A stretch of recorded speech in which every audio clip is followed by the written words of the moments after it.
I'm James, the Exec Function Coach, and I'm here to talk to you today about goal setting. Now, what's a little bit different about today is that I'm going to be talking directly to the kids. So this talk was designed for middle schoolers, but it can also be really helpful for high schoolers. And if you're an adult who could use a little refresher course on how to set goals, go ahead and have a seat because this talk might be just your speed. So without further ado, let's talk about goal setting. Now, the first thing that we have to establish is why are we even going to set goals in the first place? Fact of the matter is, in life, there are things that we have to do that are not easy, nor are they fun, but they must get done. These are the kinds of things that we call work. In middle school or high school, it's homework, it's chores. Once you become an adult, there are bills. Regardless, these are things that make sense. These are things that make your life better. They make your life a little easier, but they are distinctly not easy and fun to do. Now, this guy right here is a reference to one of the videos that I'm going to be posting in the comments below, in the description below. So go ahead and click on those links, check out those videos because this will make this talk all that more interesting. But the main idea is that doing things that make sense, that are not easy and fun, is a key part of life. We can learn it now while you're still in school, and then that will continue to benefit you as you grow and go on through life as an adult. Because the way that I see it is there's only two people in the world who can do your work. All right? Now, the first of them is you right now. You. Yes, you. I'm talking to you. You're sitting in the chair. You're watching this video. You could be doing your work right now. But you're not, and that's okay because you're learning how to set goals. All right? So the benefit is we know this person. When you look in the mirror, that's who you see. When you introduce yourself to somebody else, that's who you're introducing them to. You're not saying, "Hi, I'm Jerry, future president of Costa Rica." That's a terrible example, but you get what I'm saying. The other person who could do your work is future you. All right? Now, the problem is we have no idea who this person is. You've never met future you. You don't know what they look like. You don't know what they're going through. And you don't know if they're going to be in a better position to do the work than you are right now. And if it's work that you don't really want to do, something to keep in mind is that future you is still you. So if you don't like doing the work, you're probably not going to like to do it in the future, just like you don't want to do it right now.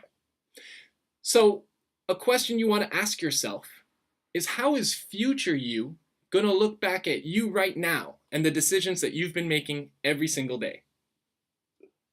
Will they be grateful for the things that you've done today to make their life easier? Or are they going to look back at your decisions with regret and say, "Oh, if only I had gotten my work done when I could have"? Now, that's an abstract concept. It's kind of hard to wrap our heads around. So let's use a concrete, tangible example with me. This is me today. This is how I woke up this morning. This is who I saw in the mirror. I know this guy. I know what's going through his head. I know what he has on his plate. And you know what? I know that he can do the work that he needs to do today. This is future me. Woof. Boy, I don't know who that guy is. He looks tired. And I don't think I can quite put my finger on it, but you know what? There's something I like about that guy. I don't know. Maybe it's just his smile. Regardless, there's a few things that I can guess about future me. Again, I don't know, but I can guess. My guess is he has some really cool, interesting things that he wants to do. But if he has to take care of the work that I didn't get done today, well, he might not have time for all that cool, interesting stuff that he can do. You know what? And I really want him to be able to have the free time to work on the cool, fun, interesting things that are going on in his life. Because I know for certain I don't want him to have to do the work that I can do today. What about you? What about your future you? Take a second to think about your future self. Close your eyes. Try to picture what it is that they're going through. Try to think for yourself, what are some of the things that you want for your future self? Are there some things that you want for yourself tomorrow, next week, next year, 5 years from now? Regardless of how far you're thinking out, there is something that you can do today to make your future self's life better. So for example, if you want future you to wake up and feel refreshed and ready to go throughout the rest of the day without feeling very tired, one thing that you can do today is make sure that you get to bed at a reasonable hour. If you want future you next week to be reading a really cool book, you could go to the library right now and go find a really cool book, or talk to your friends. Anything good that you're reading lately? If you want future you next year to be on the JV basketball team, there are things you can do right now to prepare yourself. You can start working out, making sure that you're going to the court and getting your shots in. 5 years from now, you might want to be looking at colleges or going to college. Something you can do right now is take a look at what the different colleges have to offer. Take a look at what their requirements are, and make sure that you are in a good position to be a good candidate when it comes time to applying for colleges. Now, I'm willing to bet that in that envisioning of what life is like for future you, every single person thought good things for their future self. And as well it should be. Your future self should be your best friend. You should want good things for your future self. You should want the future self to have the best life that you can possibly have. And something to keep in mind is that procrastination is giving future you the work that right now you should do. Another way of saying that is that if you don't do it now, future you has to do it later. And man, that's a lame gift to be giving your future self. Future you doesn't want to do the work any more than right now you does. So, what you're going to want to do is set goals for your future self so that you can make sure that you are taking care of the things that you can do today that make your future life a better place for you to live. So, to sum up, setting goals helps us in 2 ways. The first way is that it's pretty much giving a gift to your future self. When you set a goal and you go out and you accomplish it, all of a sudden, your future self has a better life. And you can thank yourself for that. The other thing that goals do, which we're going to talk about next, is they take these big, scary, difficult things and they break it down into smaller, easier, and much more doable tasks. So let's talk about that structure right now, because the anatomy of a goal is what really makes it possible to achieve a goal. Over here, we have the inexorable march of time. Time stops for no person, and it doesn't slow down, and it keeps going, and it keeps going, and it keeps going, if we're lucky. And here we are right now. That is the present. There's not much in the past, right? Because there's nothing we can really do about all that. But right now, this is where we are, and if we want a goal in the future, it's going to be somewhere along that continuum, right? So our long-term goal is all the way over here, and our right now is all the way over here. And for most people, having a right now and a long-term goal in the future, it's really hard to conceptualize what they can be doing to reach their long-term goal. Most of the time, they just kind of go through their days hoping that they will reach their long-term goal at some point in the future. That is not the best way to make sure that you achieve your long-term goals. One of the best things that you can do to make sure you're achieving your long-term goals is to set short-term goals. Now, these goals bridge the gap between where we are right now and where we want to be in the future. It's on the path. You have to hit your short-term goals before you hit your long-term goals, but because that distance is so much shorter, all of a sudden it becomes easier for us to see, here's where we are right now, and there's where we want to go.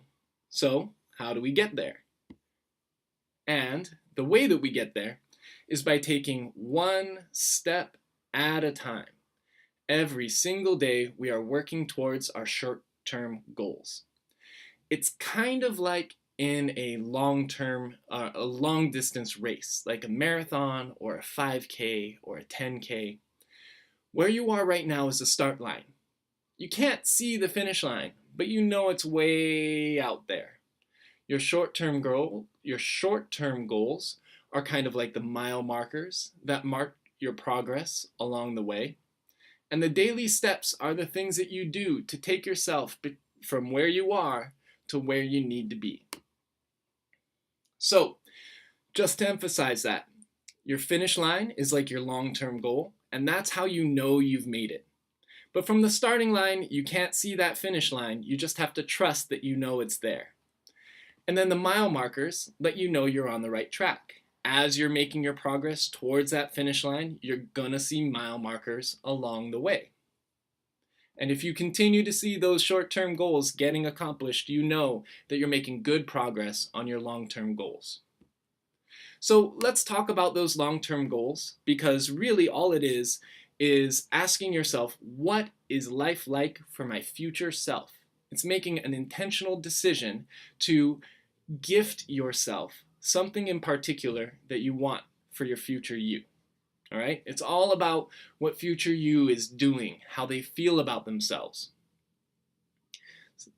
Long-term goals are generally going to be about a year or more out. You want to be pretty ambitious with these things. Some sample goals could be, maybe you want to improve your running speed so that you can run a mile in under 8 minutes. Perhaps you want to learn how to play chess.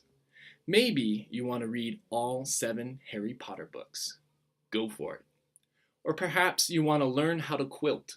I heard it's a lot of fun and a really cool thing that kids are doing nowadays.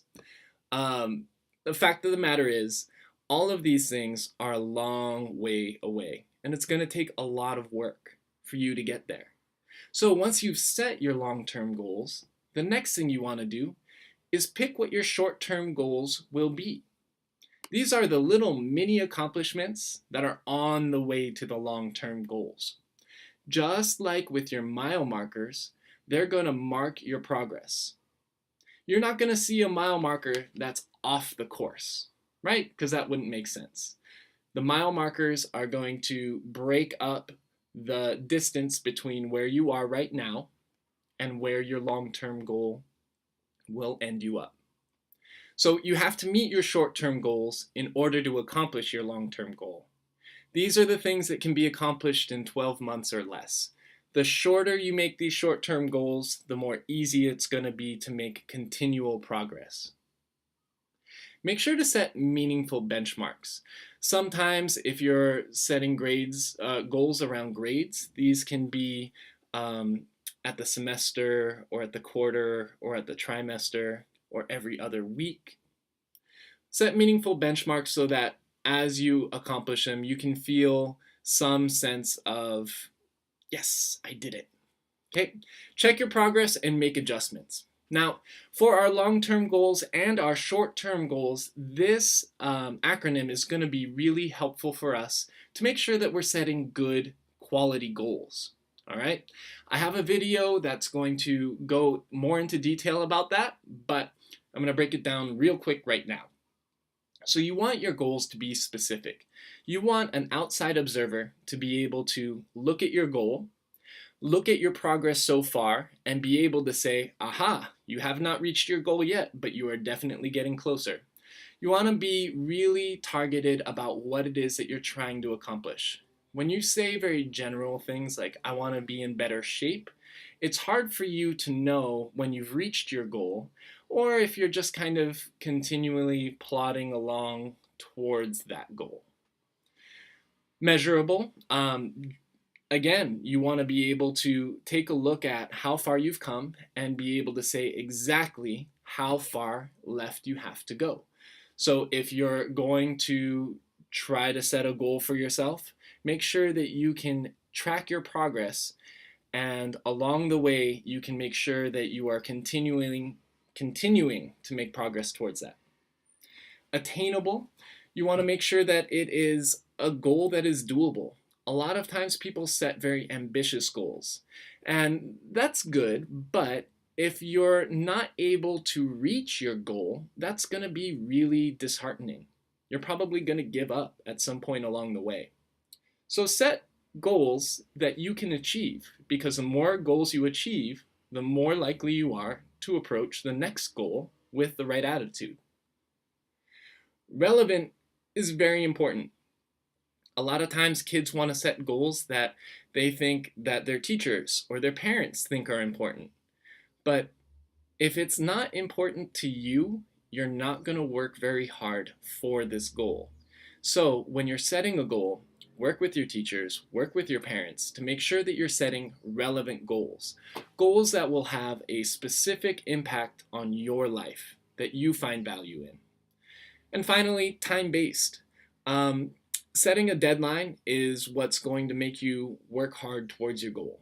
If you want to make some improvement, but you're not giving yourself a deadline, chances are you're not going to reach that deadline. You're not going to reach that goal in a timely fashion. So find a calendar, mark a date, and say, that's the date I'm going to meet my goal. So those were long-term goals and short-term goals. Now let's talk about some of those daily steps. Now, just like in a marathon, or really any race, you have to continue to take steps in order to finish it. The second you stop taking steps is the second that you're not going to finish that race. So we all know that quote, a journey of 1,000 miles begins with a single step, and it continues with another step, followed by another step, followed by another step, all the way until you get to where you're going. So these daily steps are going to be really important because that's how you get to your goal. So you want to ask yourself, what is something that you can do every single day that will get you closer to your goal? These things are going to be your new habits, right? You want to make an action plan. Here's what I'm going to do today. Here's what I'm going to do tomorrow. Here's what I'm going to do next week. And to the extent that you can make sure that you're doing something every day to get closer and closer to your goal, that's how you're going to successfully reach your goal. Set deadlines and make sure that you're adjusting your plan as necessary. You're not always going to have the right steps right from the beginning. So make sure that as you're reaching your short-term goals, if you need to change what your daily steps are, by all means, change it up. We're just trying to get to the finish line. Doesn't really matter how we get there. All right, and finally, once we have our long-term goals, our short-term goals, and an action plan that tells us what our daily steps are, you're going to run into obstacles. Now, what you do when you run into obstacles is going to determine whether the obstacle is just a part of your journey towards your long-term goal, or if it's something that's going to stop you dead in your tracks. Now, obviously, if we're moving towards this long-term goal, we want to continue to make progress towards it. So what you can do is you can be prepared, all right? Anticipate the kinds of things that are going to get in your way. Chances are you have a pretty good idea of things that have stopped you from reaching your goals in the past. Those are the same kinds of things that are going to stop you from reaching your goals in the future. So Sit down with a parent or a teacher and brainstorm some things that you can do when you run into those barriers so that it doesn't slow your progress towards your goals. All right? Think of Scar. All right? He's the best Disney villain, hands down. He has a wonderful song. Be prepared. Just keep thinking that to yourself. Now, there's going to be some obstacles that you run into that you have not anticipated. They're going to come out of the blue. They're going to be brand new. You have no idea what to do. And as long as you are approaching those obstacles with a growth mindset, I can definitely do this. I just have to figure it out. You're going to continue to make progress towards your goals. Don't let obstacles stop your progress. All right? Every time you run into a new barrier and you figure out how to get over it, you now have more skills and a better ability to meet those barriers in the future, right? So it's a learning exercise. Everything that gets in your way is something that you can tackle, and you can totally get better at tackling those things in the future. All right? So that was how to set goals. Remember, we have our long-term goal. That is something that we want for our future selves. We break that down into little short-term goals, which help mark our progress along the way so that we can make sure that we're taking a look at how far we've come, how far we have left to go, and if we need to make adjustment, these are really good times to make adjustments. And then, of course, the daily steps are the things that bring us closer to our long-term goal. We just have to remember that we have to make progress every single day. The more steps you take, the closer you get to your goal. All right, well, I want to thank you guys for spending the time with me, and I hope that you enjoyed this video, and I hope that you come back to see our next video, and I look forward to talking to you guys next week. Have a good one.